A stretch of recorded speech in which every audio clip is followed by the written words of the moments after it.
Hi, I'm Pastor Tom from Portage United Methodist Church. Today is Monday, April 6th. This is Monday of Holy Week. And technically speaking, this is the day that would correspond to the cleansing of the temple. Now, if you're reading the Gospels of Matthew or Luke, that's not what it looks like. In both of those Gospels, the triumphal entry is followed immediately by the cleansing of the temple, but that's not what we get in the first Gospel written, which is the Gospel of Mark.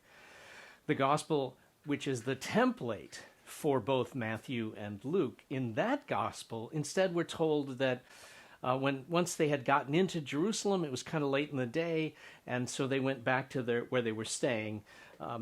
They were staying in the suburbs, basically, in Bethany.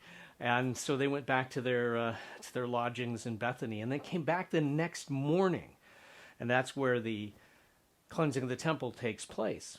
I'm going to start by reading from the Gospel according to Matthew, actually.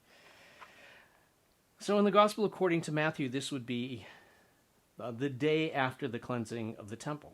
Now in the morning when Jesus returned to the city, he was hungry. And he saw a lone fig tree by the road, and he came to it and found nothing on it except leaves only. And he said, "No longer shall there ever be any fruit from you." And at once the fig tree withered. And seeing this, the disciples marveled and said, "How did the fig tree wither all at once?" And Jesus answered and said to them, "Truly I tell you, if you have faith and do not doubt, you shall not only do what has been done to this fig tree, but even if you say to a mountain, 'Be taken up and cast into the sea,' it shall happen. And all things you ask in prayer, believing, you shall receive." Now, when people hear this story, they often have the reaction, "The poor fig tree, what did that ever do to deserve a wither?" And the disciples, on the other hand, in the story at least, what amazes them is that the fig tree is destroyed at Jesus' word. And so they caused Jesus to turn this into a teachable moment where he talks about the power of faith and the power of prayer, including, oddly enough, the destructive power of faith, the destructive power of prayer. But the reason the story takes this turn is because the disciples have misunderstood what's going on. And we will too, as long as we're reading this story in the Gospel of Matthew. We'll misunderstand it too, because the Gospel of Matthew has chosen to focus on the thing that caught the disciples' attention and the teachable moment it becomes. But in the Gospel of Mark, even though it's going to have kind of the same ending, you're going to see that it's really about something else. So this is found in Mark chapter 11. And the story goes like this. So this is the morning after the triumphal entry. The next morning, when they had departed from Bethany, Jesus became hungry. And seeing in the distance a fig tree in leaf, he went to see if perhaps he could find anything on it. And when he came to it, he found nothing but leaves, for it was not the season for figs. And Jesus said to this tree, "May no one ever eat fruit from you again." And his disciples were listening. He then came into Jerusalem and entered the temple and began to cast out those who were buying and selling in the temple. And he overturned the tables of the money changers and the seats of those who were selling doves, and he would not permit anyone to carry goods through the temple. And he began to teach and say to them, "Is it not written, 'My house shall be called a house of prayer for all nations,' but you have turned it into a robber's den." Now the chief priests and the scribes, hearing this, began seeking a way to destroy him, for they were afraid of him. But on the other hand, the multitude was astonished at his teaching. And whenever evening would come, Jesus and his disciples would go back out of the city to Bethany. So it was as they were passing by in the morning, they saw that fig tree, withered from the roots up. And remembering, Peter said, "Rabbi, look, the fig tree which you cursed has withered." And Jesus said, "Have faith in God. Truly I say to you, whoever says to this mountain, 'Be taken up and cast into the sea,' and does not doubt in his heart, but believes that what he says is going to happen, it shall be granted. Therefore I say to you, all things for which you pray and ask, believe that you have received them, and they shall be to you. So as you hear that story, Mark goes out of his way to repeatedly tell us that Jesus should not expect to find any figs on the tree. He starts out by saying that the tree is in leaf, which means it's early spring. And then he goes on to say that when Jesus went and found no figs on the tree, he says it was not the season for figs. So this is incredibly explicit thing that Mark wants us to understand, that it's not the season for figs.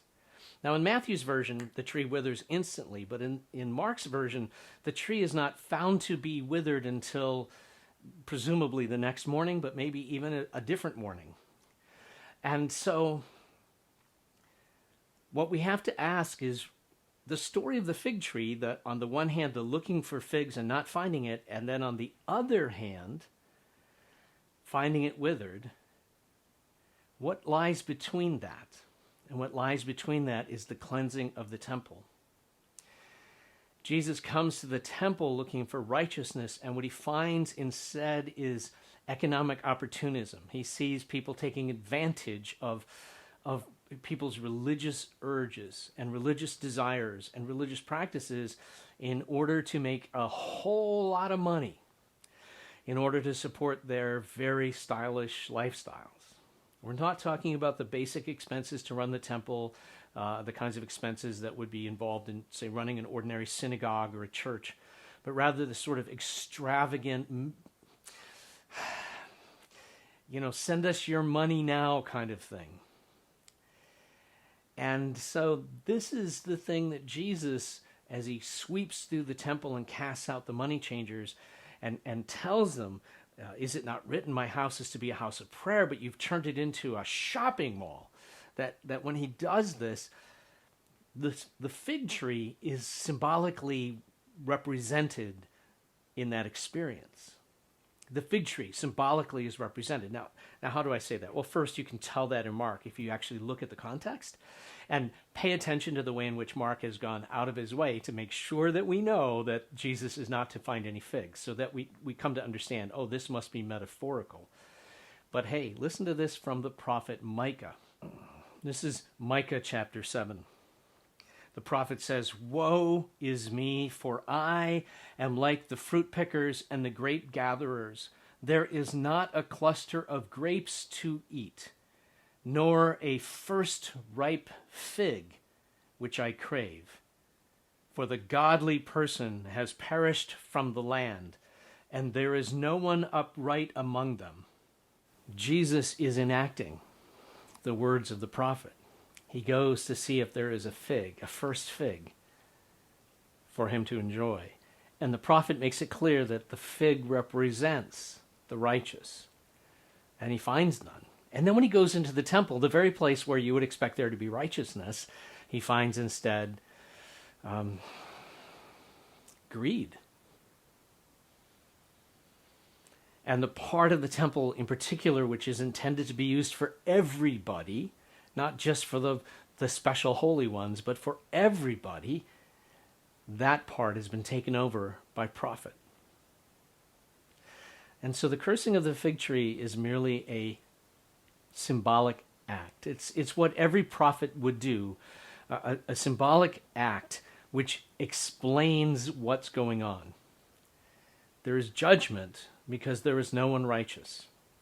The disciples don't understand it, so Jesus takes the opportunity to turn it into a lesson on prayer. But that is not what it is about. It is about something else.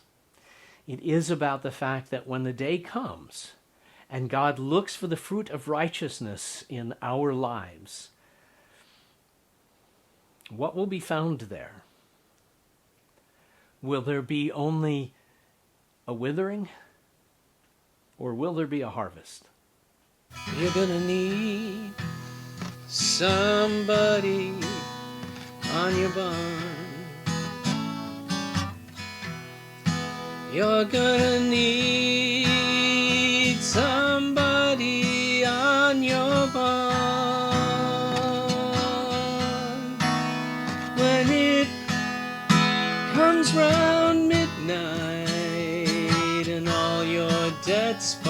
due. You're gonna need somebody on your bond. You go to church, you say your prayers, you tell yourself no need beware, 'cause you're a good one that you'll swear. You're gonna need somebody on your bond. You're gonna need somebody on your bond. You're gonna need somebody on your bond. When it comes round midnight and all your debts fall due, you're gonna need somebody on your bond. If you're broke, it's plain to tell, got no hope this side of hell. Oh, there's a Savior can make you well. You just need somebody on your bond. You're gonna need somebody on your bond. You're gonna need somebody on your bond. When it comes round midnight and all your debts fall due, you're gonna need somebody on your bond. Stand before God come Judgment Day. Your life's a book, what will you say? How you're sorry but can't repay. You're gonna need somebody on your bond. You're gonna need somebody on your bond.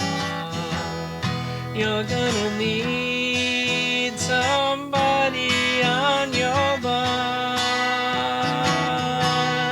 When it comes round midnight and all your debts fall due, you're gonna need somebody on your bond. You're gonna need somebody on your bond. You're gonna need